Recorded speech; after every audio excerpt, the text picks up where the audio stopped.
감정이 좀 복받치는 것 같습니다. 너무나 예쁜 서지유 양인데요. 지금은 하늘나라로 갔고요. 서지유 양의 아버지 서동균 씨가 샤우팅 하시겠습니다. 여러분 따뜻한 박수로 모시겠습니다. 아이가 죽었어요. 9살 아이였고 저한테는 정말 바꿀 수 없는 소중한 딸이고 큰딸이고, 가장 제가 제 아이를 착하다고 하는 건 뭐냐면, 그렇게 주변 친구들, 어려운 친구들, 자기가 그렇게 등치가 작은데도 불구하고 짐이 많은 친구들 가방을 들어주고, 뭐 자기가 갖고 있는 연필이나 이런 것들을 다 나눠주고 이런 아이였어요. 그래서 너무나 그 주변에 참 아이 착하고 예쁘다 이런 칭찬을 많이 듣고, 주변에선 그렇게 많이 해주는데 지금 생각해보면 제가 많이 못 해준 것 같아요. 팔골절을 당했어요. 학교에서 병원에 갔고 엑스레이를 찍었고 반기부스를 했고, 저희가 갔더니 의사는 엑스레이를 띄워놓고 뼈 조각이 있으니까 핀을 대고 이제 접합을 한답니다. 마취는요, 전신 마취를 한대요. 그래서 꼭 전신 마취를 해야 됩니까? 단순한 골절인데 왜 전신 마취를 할까 물어봤어요. 했더니 전신 마취 하면 애가 아파서 죽어요.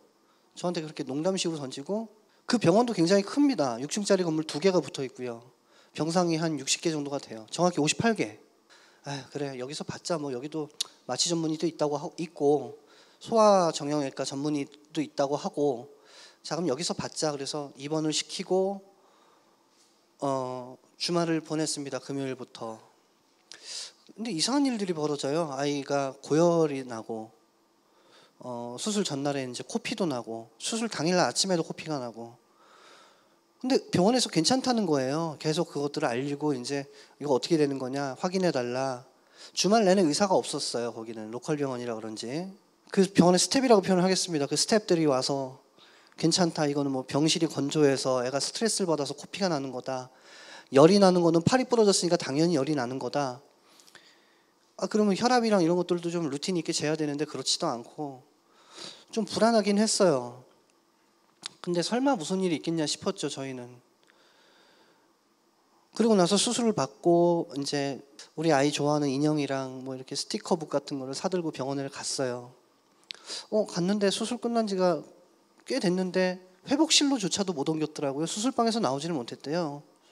이게 무슨 일이지 하다가 조금 더 시간을 기다렸더니 그때서야 그 수술방에서 마취 전문의가 나와서 하는 말이, 그때서야 저희한테 아이한테 무슨 근육이완증이나 아니면 뭐 뇌질환 같은 것들, 심장질환 같은 것들이 있느냐 그때서야 물어봐요. 그래서 아니요 그런 건 전혀 없습니다. 근데 그런 걸 인제 확인합니까? 지금 아이가 몸무게도 좀 덜 나가고 대사지연이 좀 있는 것 같아서 좀 천천히 깨는 것 같으니까 그 깨는 약, 뭐 그런 것들 천천히 집어넣기 때문에 애가 천천히 깨는 거니까 괜찮다고 해요. 저는 옮겨달라고 그랬죠. 종합병원으로. 옮겼으면 좋겠다. 옮겨주세요 했더니 종합병원 자기가 이렇게 협진을 하고 있는데, 거기서도 지금 뭐 별다른 이상소견이 아니라고 하고 기다리면 깰 거다. 종합병원으로 옮겨도 거기서도 기다리는 거 말고 할 게 없다. 이렇게 얘기를 해요. 좀 지나니까 집사람한테 울면서 전화가 와요. 아이가 이상하다고. 병원으로 달려갔어요. 집도이를 다시 만났습니다. 마취도 만나고. 괜찮답니다. 1시간 반 정도를 더 기다리잡니다. 수술할 때 특별한 이벤트도 없었다. 지금 뭐 혈압 맥박 다 정상이니까 기다렸다가 그래도 안 되면 종합병원 가서 뇌 검사 같은 걸 한번 해보자. 아니 지금 빨리 옮겨야 되는 거 아닙니까? 괜찮대요. 자기가 계속 마취과하고 통신을 하면서 수술에 대한 모든 예후를 지금 보고 있는데 괜찮답니다.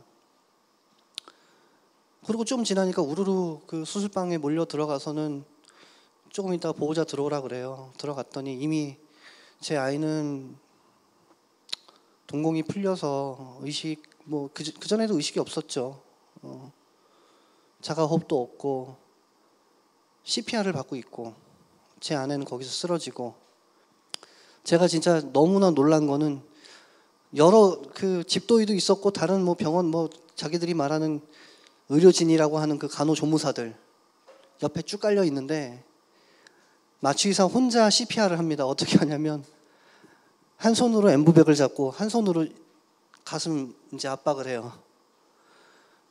참, 그것도 제가 보는 앞에서. 그러다가 심정지가 또 옵니다.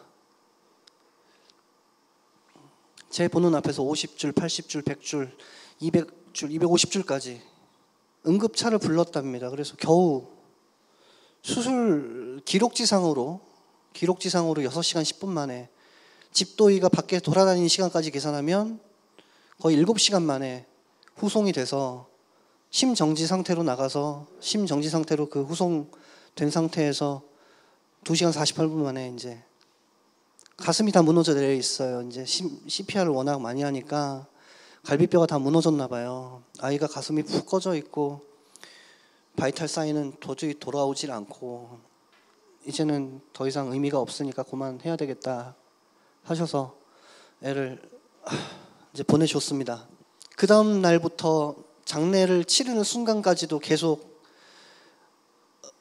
진료 기록지를 확보하고 거기에 대한 내용을 파악하기 위해서 의료 소적을 빌려오고 변호사를 선임하고 아는 의사분들 뭐 주변의 친구 지인들 다 찾아다니면서 그래서 알고 보니까요. 이 병원은 원래 병원이 아니고 의원이더라고요. 그 아까 말씀드린 건물 2개는 다른 의원으로 등록만 해놓고 중간에 층을 터서 병원처럼 보이게 한 거예요. 뭐 그런 것부터 시작을 해서 수술실에서 있던 스태프들이 정말 이상해요. 의사들은 도망가서 없으니까 누굴 잡고 훼손을 하겠습니까? 제가 다 일일이 물어봤어요. 당신은 직함이 뭐냐? 가지고 있는 자격은 뭐냐? 입을 꽉 다물고 1시간 넘게 얘기를 안 합니다. 옆에 같이 갔던 사람들 다 카메라 켜. 녹음기 켜. 그때부터 계속 죄인 신문하듯이 신문을 했어요. 간호조무사랍니다. 수술실의 책임자, 수술실장이. 그 사람이 우리의 몸에다 마취 주사를 놨는데 그 사실은 우리가 알고 있었는데 야, 어떻게 간호조무사가 저걸 놓을 수가 있냐. 의사의 관리감독 하에서는 가능하다고 유권 해석이 있답니다. 근데 나중에 알고 봤더니 또 그것도 100% 적용된 얘기는 아니에요. 우리 같은 경우는 왜냐하면 격리되어 있는 다른 방에 의사가 있었거든요. 우리 아이 마취 주사 놓을 때 100ml 넘는 그 큰 실린지에 있는 그 마취 유도제죠. 간호조무사가 임의로 집어넣어요. 그러면 자기가 20ml 집어넣었다고 그래서 20ml 집어넣는지 어떻게 알아요? 기록지에도 없어요. 기록지에는 한 번에 100ml가 다 들어간 걸로 기록이 돼 있어요. 나눠서 집어넣는데도. 뭐 그런 것부터 시작해서 기록지의 기록이 너무너무 허술한 거예요. 그래서 그럼 이렇게 기록한 사람이 도대체 누구냐? 수술실에서 그 했던 아트로핀하고 뭐 에피네프릴 같은 거를 우리 애 몸에 넣은 사람들은 도대체 자격이 뭐냐 알아봤더니 간호조무사, 응급구조 처치사. 그래서 이 병원에 간호사는 누가 있어? 그랬더니 없답니다. 15명 전원이 간호조무사, 응급구조 처치사 1명, 물리치료사 2명 뭐 이런 식으로 해서 그러니까 간호기록지에 보면 의사의 오더 차트에 있는 내용이 하루치가 다 빠져 있고요. 액팅 차트하고 너싱 차트에 앞에 혈압 바이탈 사인 전혀 안 맞아요. 주먹구구식으로 대충 코피가 났는데 그런 것도 기록지에 아무것도 안 들어가 있어요. 의사가 그 기록을 보고 이 환자를 수술해도 되는지 안 되는지를 파악을 해야 되는데 우리 아이는 수술 전에 기본적으로 하는 검사, 심전도, 혈액 검사지에 보면 심전도 검사는 심전도에 이상 소견이 있으니까 심장 전문의한테 꼭 보여라라고 명시가 돼 있는데 그것도 안 했어요. 혈액 검사지를 보니까 백혈구 수치가 정상 범위가 10,000까지인데 4,000에서 10,000이 정상 레인지인데 17,680인가가 돼요. 굉장히 높은 거거든요. 근데 다른 어떤 검사 반응에서 양성이라고 괜찮다고 우겨요. 하지만 제가 또 파보니까 그런 결과가 있을 때는 백혈구 수치를 세분화해서 4가지인가 5가지로 또 나눌 수가 있습니다. 어떤 백혈구의 수치가 높은지. 그것도 했어야 되는데 안 했어요. 유효기간이 지난 마취제를 썼어요. 그 간호조무사가 집어넣은 마취 유도제가 유효기간이 2달이 지나 있습니다. 의사들은 얘기합니다. 2달 지나 있어도 직접적인 사인은 아니다. 예, 인정합니다.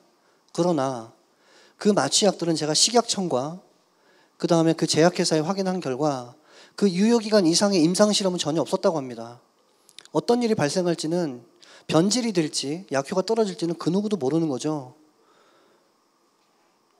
그런데도 2달이나 지난 거를 썼어요. 왜 썼겠습니까 그거? 돈이죠. 아까우니까. 마취 그거 유효기간 지난 걸로 정지를 당했는데 고작 한 달. 그것도 전체 영업 정지도 아니고 그냥 마취만 못하게. 우리나라의 법이 그렇더라고요. 의료 기록은 전부 다 조작이 돼 있고요. 우리 아이 팔 다친 게 우측인지 좌측인지도 우왕좌왕해가지고 그 기록지 보면 난리도 아니에요.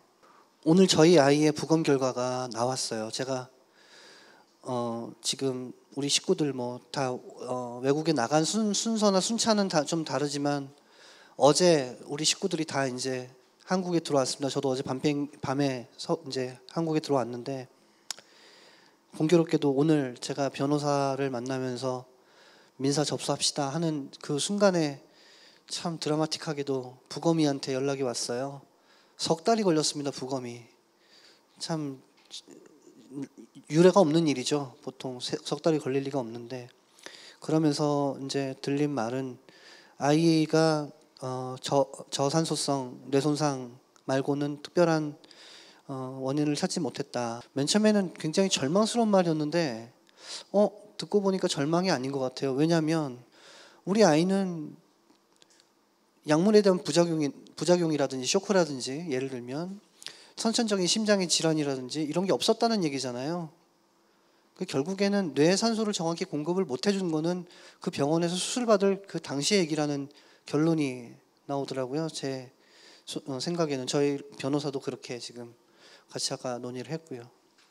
어떻게 밝힐 수가 없어요. 오늘 부검이가 저한테 전화 와서 하는 얘기가 또 무슨 뭐 의료 기록이 기록 같아야 그 전에 환자 상태나 이런 것들을 파악할 거 아니냐. 기록이 너무 어이가 없다.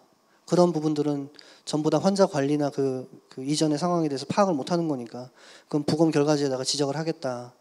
바이탈 사인에 대한 로고도 없어요. 혈압, 맥박 이거 그냥 기록지에다가 볼펜으로 찍찍찍 나중에 한번 보시면 알겠지만 개판도 그런 개판이 없습니다. 근데 그게 일반화되어 있는 개판입니다. 정말 밝혀내고 싶어도 억울한 게 마취 의사가 죽었잖아요. 9월 6일이 되면 우리 아이가 생일인데 그래서 들어왔어요. 어제 같이 다. 우리 아이가 살다가 그냥 그래 나쁜 아저씨들 때문에 죽었어. 아유 가슴 아파. 이걸로 끝낼 게 아니고 조금이라도 바꿀 수 있는 거, 우리 아이가 잘못된 부분들에 대해서 바꿀 수 있는 것들을 바꾸고 싶어요. 그래서 한 명이라도 다치는 아이 100명 중에 한 명이라도 우리 아이 잘못된 걸로 인해서 부모들이 좀 조심하고 지인들이 조심시켜서 또 아니면 우리나라 의료 체계가 조금 더 개선이 돼서 그 한두 명 더 잘못되는 아이들을 막을 수만 있다면은 우리 아이 채 8년을 못 살고 갔지만 우리 아이 의미는 남을 것 같아요. 하여튼 감사합니다. 지유랑 공통점이 많아요. 저희 아이도 7년 5개월을 살다가 그 주사기를 의사가 교차 투여하는 바람에 이제 떠나게 됐고 아이를 잃었을 땐 이제 가슴에 구멍이 난다 그러죠. 구멍이 나고 정말 그 가슴으로 너무 차가운 바람이 계속 들어오거든요.